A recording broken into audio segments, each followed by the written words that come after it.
Jimi Hendrix stormed into the world on November 27, 1942 in Seattle. His parents, Al and Lucille, wrestled with money problems and heavy drinking, and their frequent fights turned home into a rough place for little Jimmy. When he was just 3, 4 of his siblings were taken into foster care, and Jimmy himself was sent to live with a family friend in California until Al returned from his military deployment in Alabama in 1945, after being locked up for over a month when requesting leave. By 1951, Al and Lucille's marriage finally broke, and Al won custody of Jimmy and his brother Leon. Tragedy struck in 1958 when 15-year-old Jimmy lost his mother to liver disease. Instead of a funeral, Al handed him whiskey with a grim lesson: this is how men deal with loss. Amid that grief, music became Jimmy's sanctuary. As a youngster, he carried a broom like a guitar, strumming invisible strings with flair. A compassionate social worker even suggested the school buy him an instrument, but the funds never appeared. Fate intervened in 1957 when 15-year-old Jimmy discovered a broken ukulele, just one string, while helping clean out a house. Permitted to keep it, he learned chords by ear, mimicking Elvis Presley's riffs on his battered find. After Lucille's death, Al finally gave Jimmy a genuine guitar. He devoured blues and early rock and roll records, teaching himself riffs and rhythms in every spare moment. By 1959, driven by raw passion, he dropped out of Garfield High School at age 17, declaring music his only calling. Jimmy plunged into Seattle's fledgling rock scene, joining garage bands like the Rocking Kings and the Velvet Ones. Money was scarce. He rode freight trains and even slept in abandoned cars. Yet he refused to quit, observing local greats. He mastered showmanship, copying Butch Snipes' famous guitar with teeth stunt and turning it into his signature move. Then in 1961 at 19, calamity struck. Arrested for riding in a stolen car, he spent a week behind bars, facing a prison sentence or military service. Jimmy chose the latter, enlisting in the U.S. Army and earning a place in the storied 101st Airborne Division. Known for his electric stage presence, he even dubbed himself Jimmy the Jet during local high school gigs where his soaring solos and raw energy won cheers. He even buskied on Seattle street corners for spare change, sold homemade mixtapes to afford fresh strings, and proved he would stop at nothing to chase his dream. After a week behind bars for riding in a stolen car, 19-year-old Jimi Hendrix faced a stark choice: prison or the Army, and he chose the Army. In 1961, he enlisted in the famed 101st Airborne Division, the Screaming Eagles stationed at Fort Campbell, Kentucky. Jimmy navigated grueling drills by day and by night, snuck in guitar sessions on his prized red Dan Electro Betty Jean, coaxing Delta riffs in the barracks. Fort Campbell also introduced Jimmy to bassist Billy Cox. The pair formed the King Casuals, rocking uniform gigs both on bass and in nearby towns. Their impromptu shows blended martial precision with raw rock and roll energy. Jimmy's guitar with teeth stunts and behind-the-head solos made him the Army's most daring entertainer. Jimmy's Betty Jean even tagged along on parachute jumps, secretly strapped his gear, so he could play riffs on the drop zone, earning laughs from startled comrades. 13 months later, an alleged ankle injury ended his service, and Jimmy received an honorable discharge in early 1963. He and Billy moved to Clarksville, Tennessee, rebooting the King Casuals in gritty juke joints like Ruby's Roadhouse and Bill's Place. Gigs paid in chicken dinners or bus fare, but each tip went toward fresh strings and blank tapes, fueling his next chapter. Late that year, Jimmy relocated to Harlem, New York. Living at the Hotel Teresa, he connected with hostess Faye Lithafane Priggin, who offered him a room and introductions to club promoters. Immersed in the Harlem scene, he sat in at Small's Paradise and the Pink Angel, absorbing jazz, blues, and soul to refine his style. After winning Apollo Amateur Night, Jimmy pocketed $150 and returned to Hotel Teresa a celebrity, his picture landing in the New York Post the very next morning. Fresh off his Apollo triumph, Jimmy joined the Ely Brothers as lead guitarist. In spring 1964, he entered the studio to record Testify, released that June. Though it didn't chart, the session fee bought new gear and respect behind the glass. By August, he cut his next session with Don Covey on Mercy Mercy, which climbed to number 35 on the Billboard Hot 100. Proof Jimmy's playing could drive hit records. Touring with the Ely Brothers through late 1960, honed his chops under harsh lights and rolling buses. But by October, craving fresh horizons, Jimmy parted ways, eager for adventures that would soon carry him across the ocean and onto the world stage.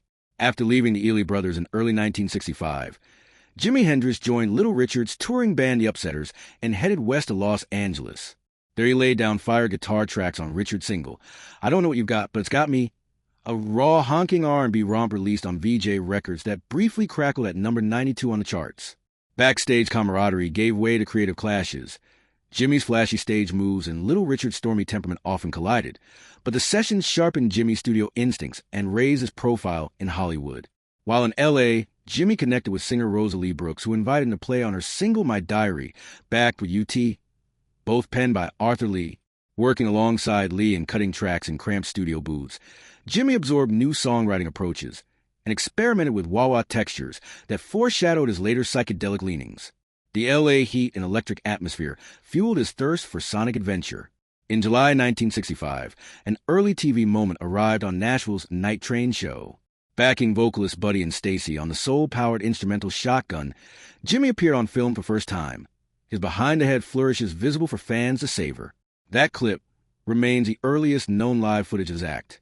But tension simmered with Little Richard's entourage, and a heated argument with Richard's brother Robert ended with Jimmy's abrupt firing on July 27, 1965. Yet another lesson in showbiz volatility. Discharged from the Upsetters but undeterred, Jimmy signed his first solo contract that same day with Juggy Murray Sue Records and management firm Copa. He briefly reunited with the Ely brothers to record the grittier single Move Over and Let Me Dance back with Have You Ever Been Disappointed, showcasing a tighter, more soulful side of his playing. By October 1965, Jimmy joined Curtis Knight and the Squires, cutting 2 tracks, How Would You Feel and Welcome Home, in a marathon session that merged R&B grit with his own burgeoning style. Yet a simultaneous 3-year deal with Ed Chalpin created legal tangles that would dog him for years, underscoring the pitfalls of quick-turn recording contracts.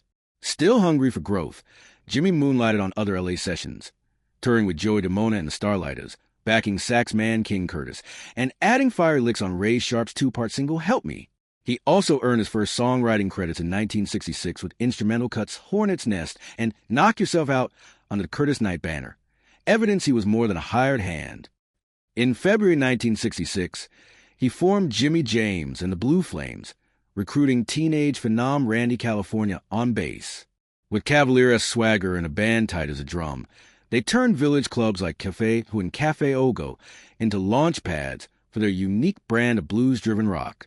On September 24, 1966, Jimmy backed folk legend John Hammond at Cafe Ogo, proving he could adapt to any genre and hold his own with America's top guitarists.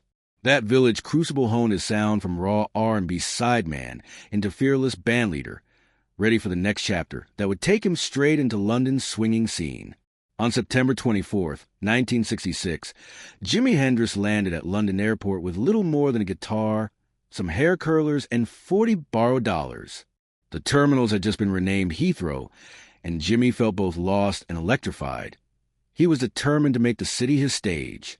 Within days, former Animals bassist Ches Chandler spotted Jimmy playing impromptu sets at Cafe Wa in Greenwich Village while on a visit to New York. Chandler's scouting new talent flew to London specifically to hear Jimmy live. Impressed by his raw energy and unorthodox style, Chandler arranged auditions at Olympic Studios and club backrooms.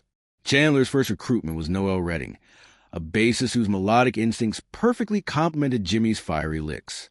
Next came Mitch Mitchell, a drummer recently dismissed from Georgie fame's Blue Flames, whose jazz-inflected rhythms and adventurous flourishes gave the music an unpredictable pulse.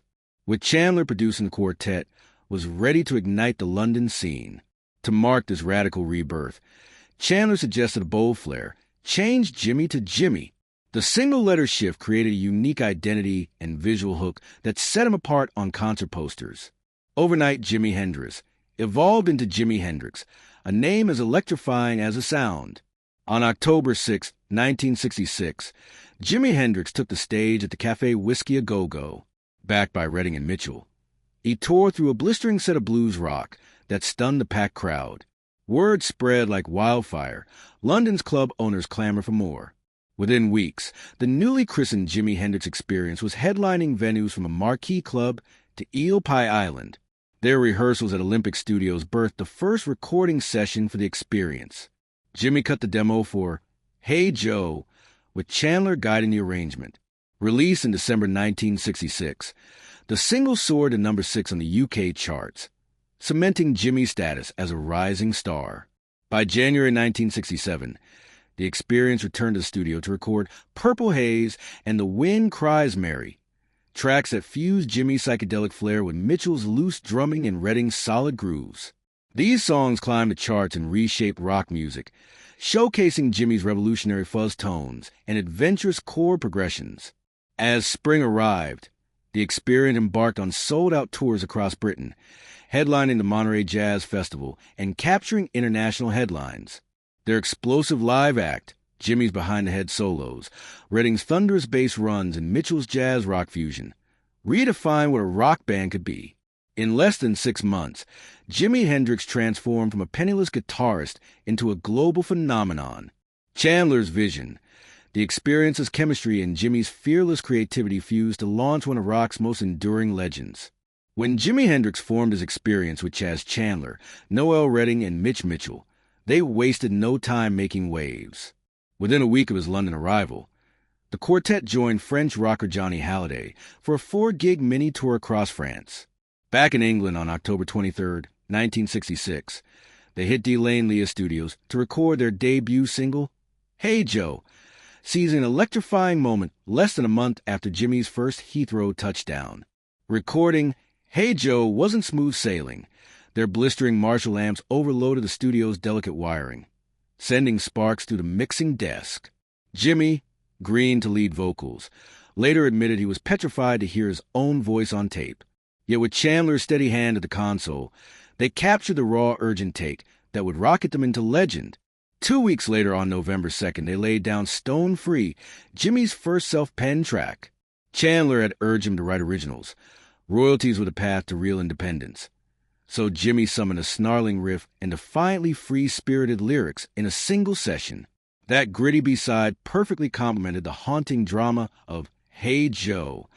Even with their talent, landing a deal proved tough, until a break came at London's Polytechnic Ballroom, with whose managers Kit Lambert and Chris Stamp spotted them tearing up the stage.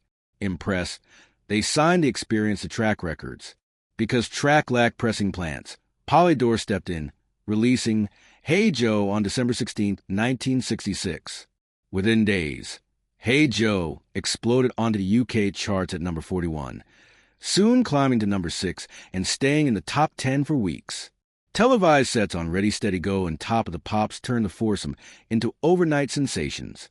Just months earlier, Jimi had been a sideman in backwater clubs. Now his face graced teen magazines and his chords lit up living rooms across Britain. Chandler choreographed every move to fuel Jimi's mystique. On October 1st, just 1 week after he arrived, Chandler hustled him to the Polytechnic Ballroom to join Cream on stage. Jimi ripped into Killing Floor, stunning Eric Clapton, who later said between drags of a cigarette, "You never told me he was that good."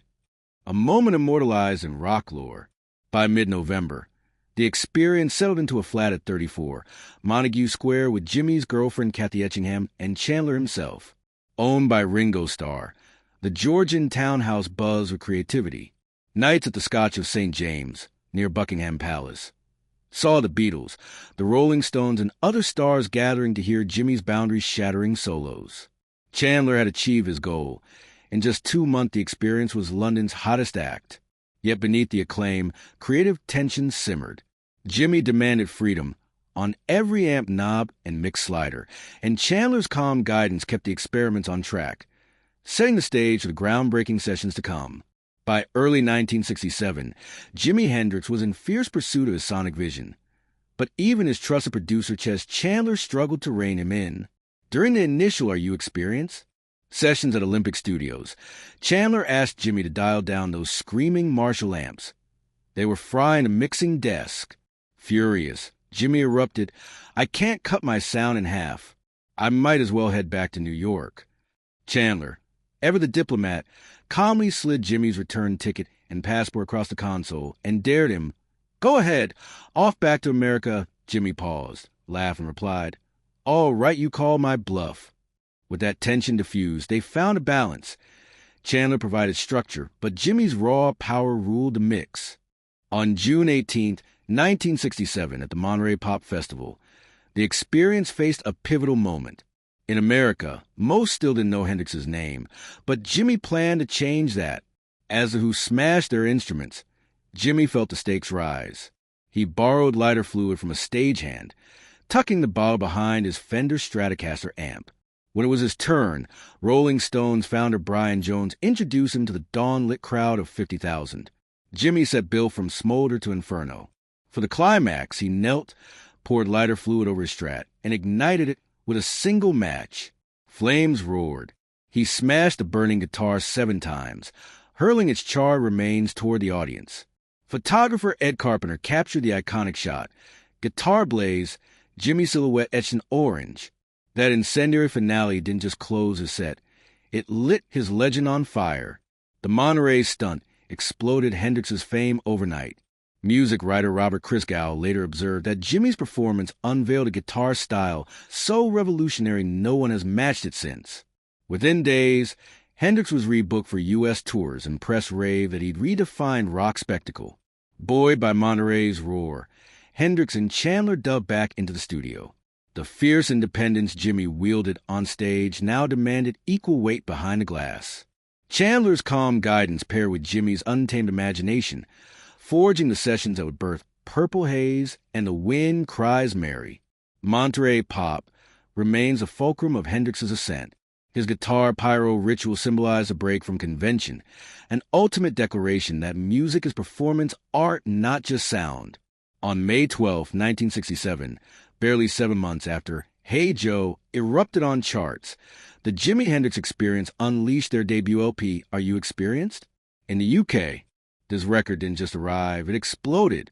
Within days, it rocketed into the British charts and stayed there for an astonishing 33 weeks, peaking at number 2, just behind the Beatles' Sgt. Pepper's Lonely Hearts Club Band. Fans clamor for more of Jimi's psychedelic riffs and daring studio tricks.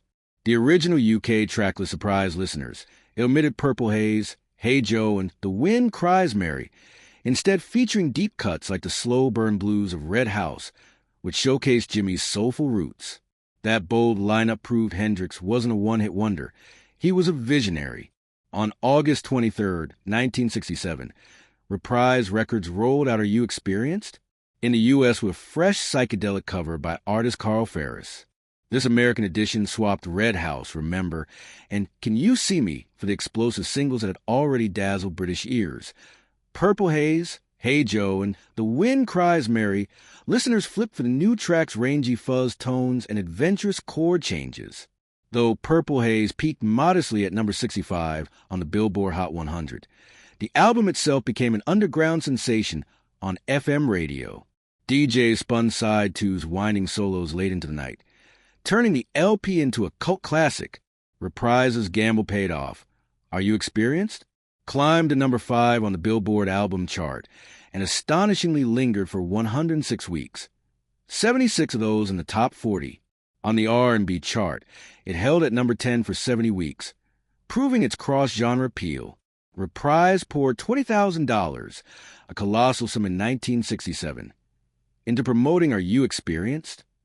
They blitzed print ads, radio spots, and cut-rate vinyl giveaways, ensuring Jimi's face and signature Stratocaster tone were impossible to miss. Packed tours and sold-out club dates followed, solidifying his reputation as rock's most incendiary guitarist. Even today, Are You Experienced? Stands as a blueprint for guitar innovation. Its blend of blues rock and studio experimentation set a new bar for albums everywhere. Jimi's fearless blending of feedback, wah-wah, and slashing riffs changed popular music forever. No surprise it remains one of the most influential debut LPs in rock history. On October 16, 1968, Jimi Hendrix shook the music world by releasing Electric Ladyland, his first and only self-produced double album. From the haunting wails of Voodoo Child's Slight Return to the irresistible groove of Crosstown Traffic and his electrifying cover of Dylan's All Along the Watchtower, the record soared to number 1 on the Billboard charts, making Hendrix the only artist in 1960s rock to top the album chart with a double LP. By this point, Jimi had grown restless under Chaz Chandler's guidance.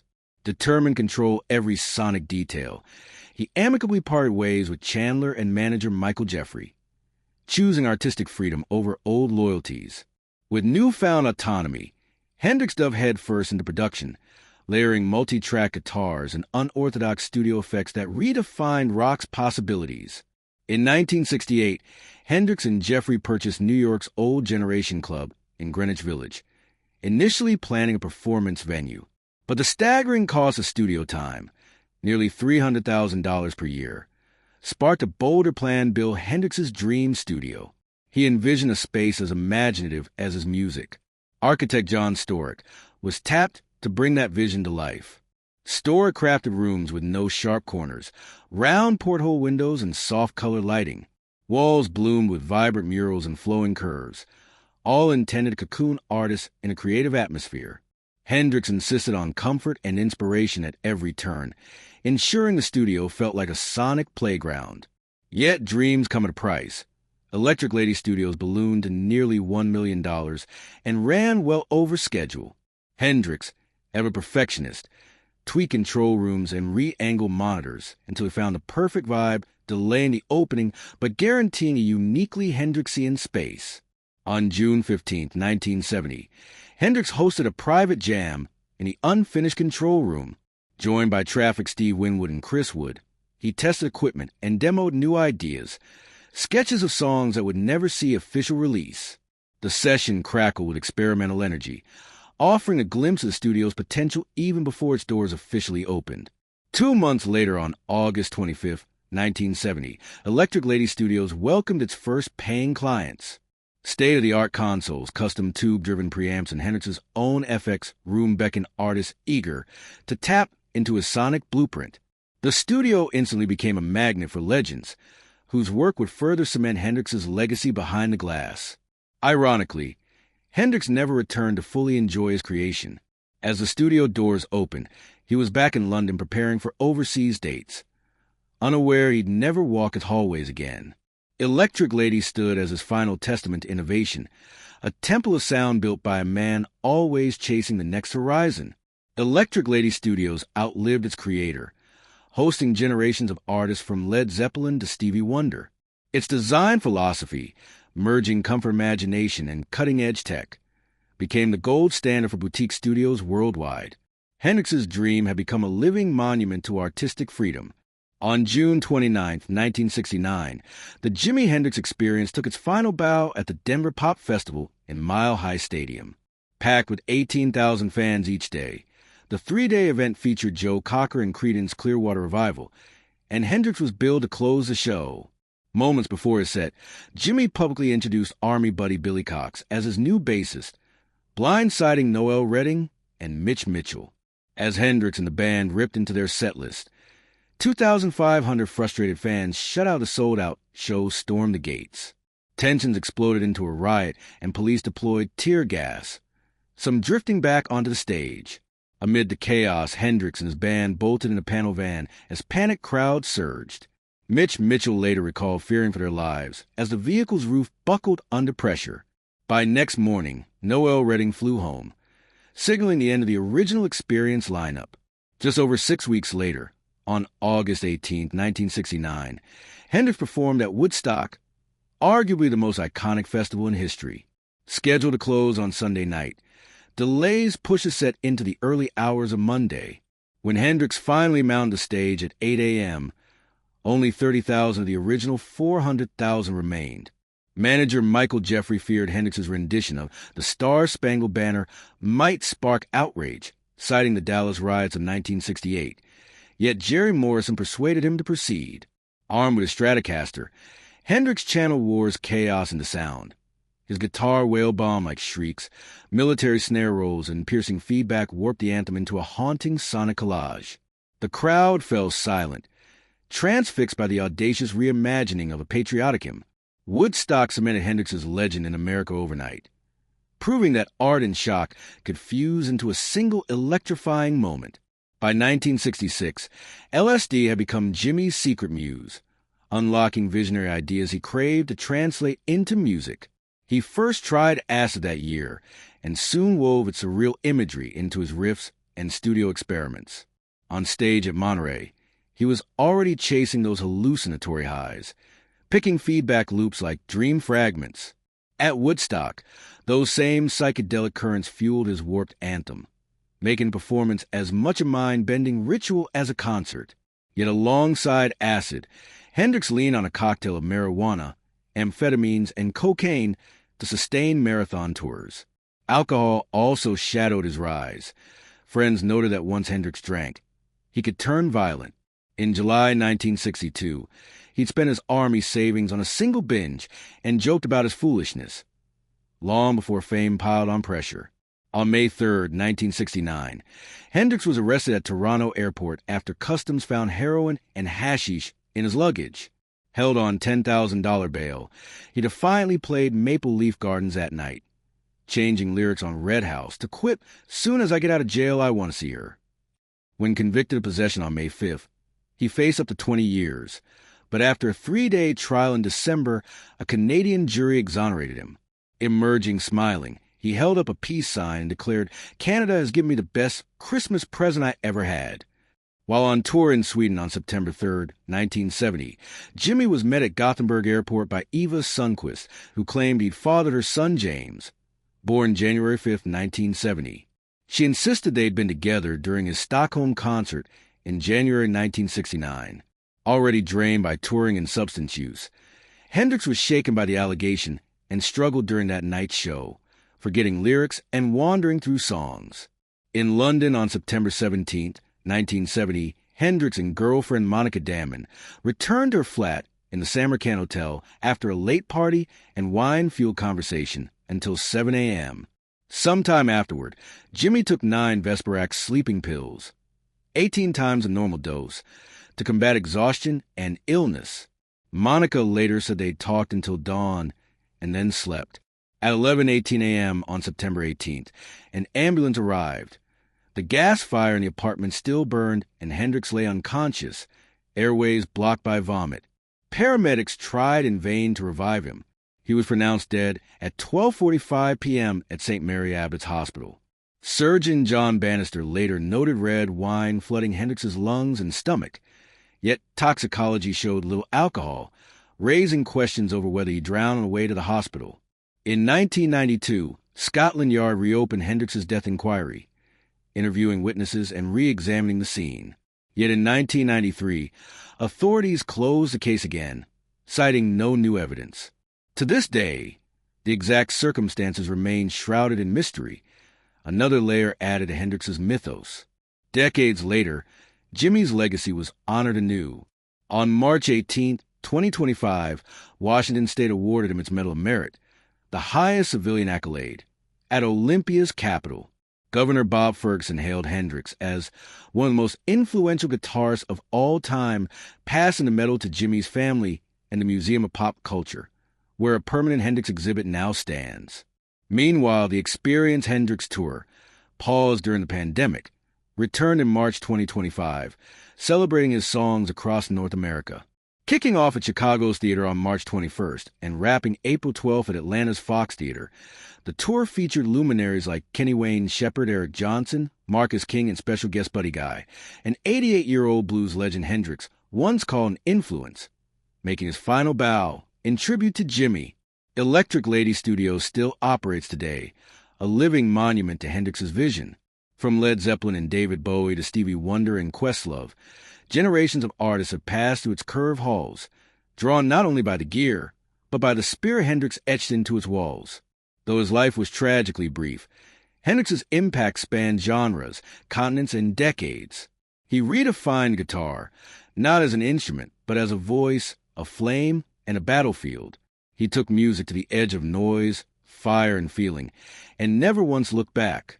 From substance-ridden lows to chart-topping highs, Jimi Hendrix's life and afterlife remain a testament to raw talent and tragic genius, a star that burned too fast, too bright, and forever.